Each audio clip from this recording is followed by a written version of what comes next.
The year was 1996, 11 years since the launch of the Nintendo Entertainment System. For over a decade, gaming had been slowly but surely proving that it deserved more recognition than just arcades could provide.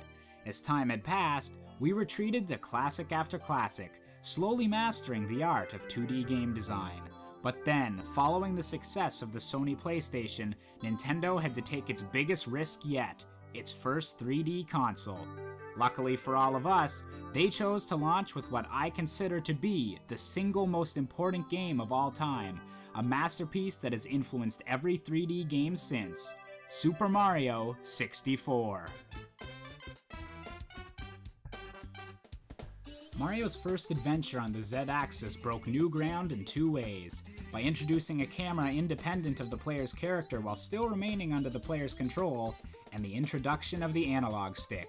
These were the two huge differences that set the Nintendo 64's launch apart from the other 3D games of the era, and opened up the possibilities that this new type of design could bring. Games were no longer stuck to rigid viewpoints and controlled movement. Players now had the ability to explore entire worlds and have a blast while doing so.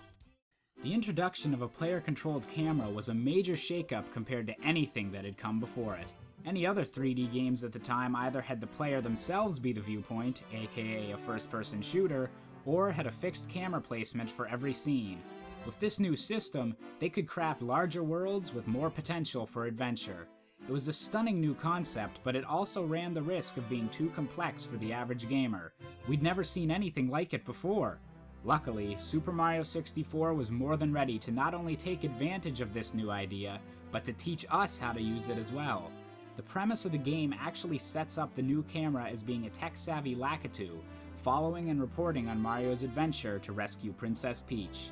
Not only does this give an appropriate metaphor so that new players can understand just what's happening when they press one of the C buttons, but it's also a fairly charming way to hand out advice without being too overbearing.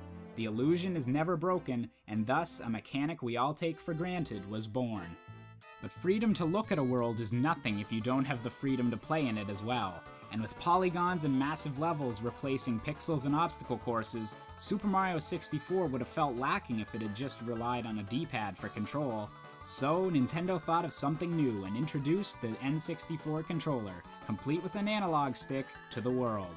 And although at first glance it may look like it was built for someone with 3 arms, the new controller was built specifically with Mario 64 in mind, and vice versa.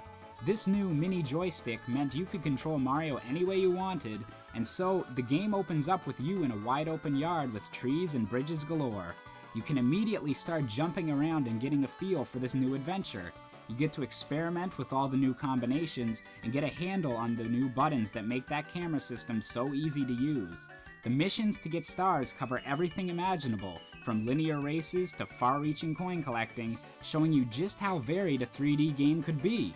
To top it all off, the main mechanic for the Bowser fights relies on spinning the control stick, something that was brand new to players but felt terrific when you got it just right. The year is 2013, 17 years since the launch of the Nintendo 64. For nearly 2 decades, we've been slowly but surely proving that games truly are an art form and truly are an adventure. Today, some people will complain about this game and say that it's aged poorly, and admittedly some of that is true. More recent games have improved on many of the aspects this game introduced. But that's the point. Super Mario 64 introduced them.